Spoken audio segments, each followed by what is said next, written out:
우리에게 뽀빠이로 익숙한 방송인 이상용은 심장병 어린이를 수술시켜주던 영웅이었습니다. 하지만 하루아침에 알 수 없는 모함으로 그는 영웅에서 범죄자로 전락하고 맙니다. 모든 것이 오해였다는 것이 밝혀지기까지 그는 모진 고난과 수모를 견뎌야 했고, 아버지는 그런 아들의 억울함을 풀어주기 위해 우리 아들 그렇지 않습니다 라고 쓴 종이를 나눠주다 돌아가셨습니다. 대체 영웅이었던 그를 한순간에 추락시킨 악마 같은 이는 누구였을까요? 그리고 왜 그에게 이런 악독한 짓을 벌였던 것일까요? 그저 속절없이 흘러간 그의 세월을 한번 되돌아보겠습니다. 이상용의 어머니가 이상용을 임신했을 당시 아버지는 백두산에 있었습니다.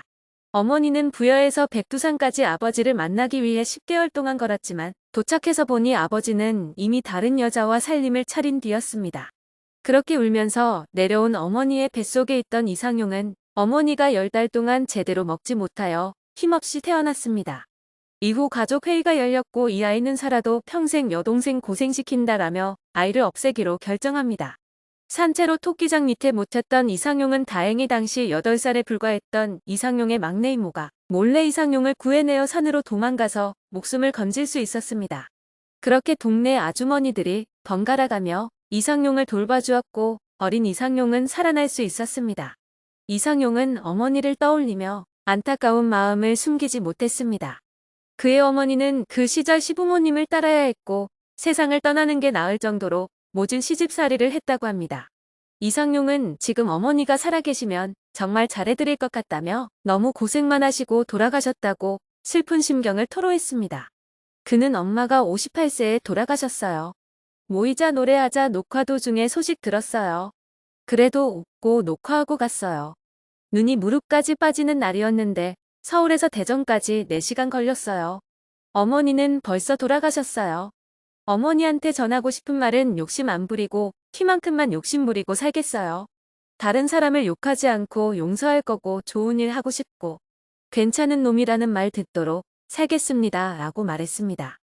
허약하게 태어났음에도 그는 꾸준히 운동을 했고 급기야 고등학교 때는 보디빌딩을 시작해서 미스터 대전고를 수상했고 고려대학교에 진학해서는 대학 보디빌딩 대회에서 우승해서 미스터 고대로 등극했습니다. 이 외에도 고려대 응원단장으로도 활약했습니다. 그렇게 바쁜 와중에 그는 결혼도 했습니다. 1967년 2월에 학교를 졸업하고 3월 5일에 결혼하고 3월 10일 ROTC 5기 소위로 임관하게 됩니다. 전역한 이후 웹판원이나 보험 설계사 등으로 근근히 먹고 살다가 CBS 기독교 방송의 진행자로 방송을 시작했습니다. 친분이 있는 변웅전 아나운서의 소개로 MBC 유쾌한 청백전에 출연하게 되어 1973년 처음으로 TV의 모습을 드러냈고 패기 있고 신선한 젊은 코미디언으로 언론의 주목을 받았습니다. 이후 KBS의 어린이 노래 프로그램인 모이자 노래하자에서 진행 보조를 하다가 MC로 승격되어 뽀빠이라는 별명을 얻으며 인기를 누렸습니다. 이상용의 또 하나의 대표작은 1989년부터 진행했던 우정의 무대였죠. 뭐니 해도 이상용 하면 떠오른 것은 심장병 후원 운동입니다. 그가 심장병 환아들을 돕기 시작한 것도 굉장히 인상 깊습니다. 하루는 그가 사회를 보는데 한 부모가 심장병으로 아픈 아이를 데리고 나왔습니다. 수술비가 없어서 수술을 못하고 있다는 사연이었는데요. 당시 MC 출연료가 14,000원이던 시절이었는데 수술비가 1,800만 원 수준이었다고 합니다. 이때 600만 원 전세에 살고 있던 이상용은 일단 자신의 돈으로 아이 수술부터 시켰습니다. 수술비 마련을 위해 3개월 정도 야간업소 무대까지 올랐습니다. 이후 그에게 돌아온 것은 더 많은 심장병을 가진 아이와 그 부모들이었습니다. 그렇게 그는 가진 돈 하나 없이 지원을 시작하게 됩니다. 아무리 돈이 많은 억만장자라고 해도 자신의 돈을 들여 생판 모르고 지내던 누군가의 수술비를 마련한다는 것은 절대 쉽지 않은 일입니다. 그런 면에서 이상용은 심장병 환아들과 부모들에게 진정한 영웅과 같은 존재가 아니었을까 합니다. 처음에 그의 아내는 돈도 없는데 어떻게 할 거냐. 우리는 수술비 반도 안 되는 액수의 전셋집에 사는데 라고 했지만 나중엔 아이가 목숨 잃게 생겼는데 그 부모 마음은 어떻겠냐라며 이해해줬습니다. 아내의 인정과 격려의 용기를 얻어 그는 합정동의 한국어린이 보호의 사무실을 내고 16년 동안 567명의 어린이에게 새 생명을 찾아줬습니다. 특히 이상용은 소문난 애처가이기도 했습니다. 두 사람은 대학 때부터 인연이 있었다고 하는데요. 아내는 남편이 오랜 무명 시간을 보낼 때 생계를 책임졌습니다. 이상용은 고생을 말도 못해요. 너무 미안하다 그때 생각하면. 신문사에서 일했는데 교통사고로 그만뒀어요.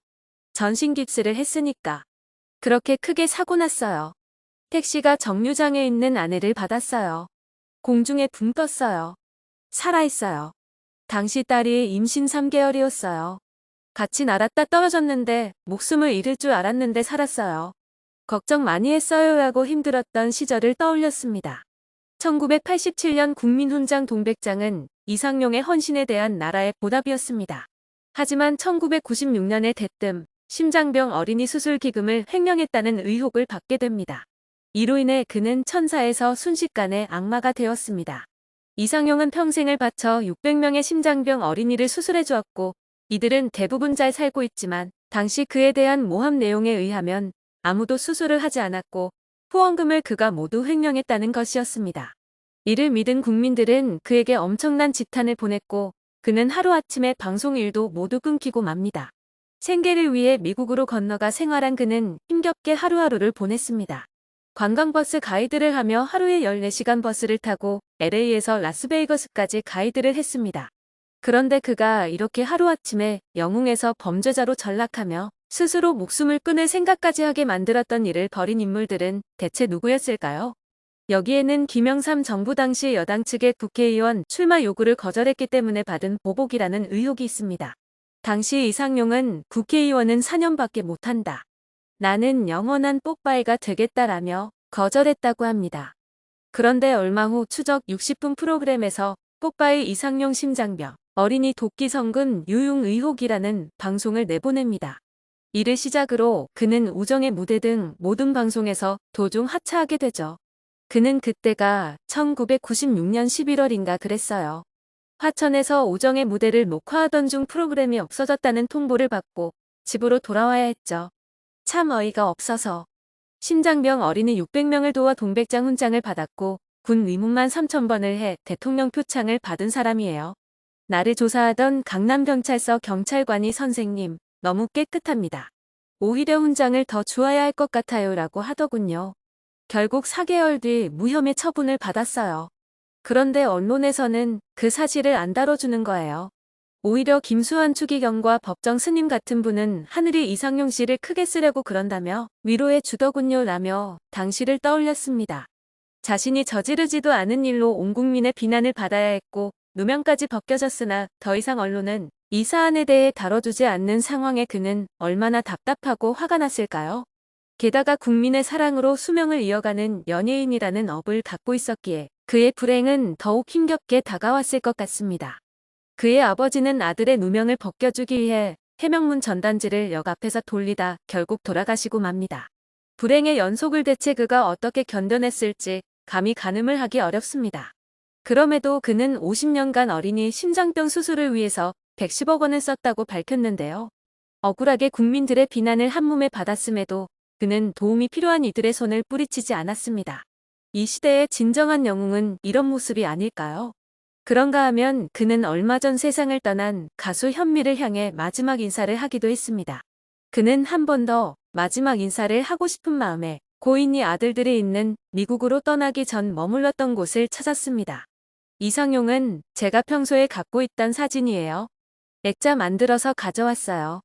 마지막 머물렀던 곳이라서 사진 놓고 평소 옥수수 좋아하셨어요. 항상 가지고 다녔어요. 옥수수 삶아서 꽃하고 놓고 여기서 마음적으로 명복 빌려고 합니다.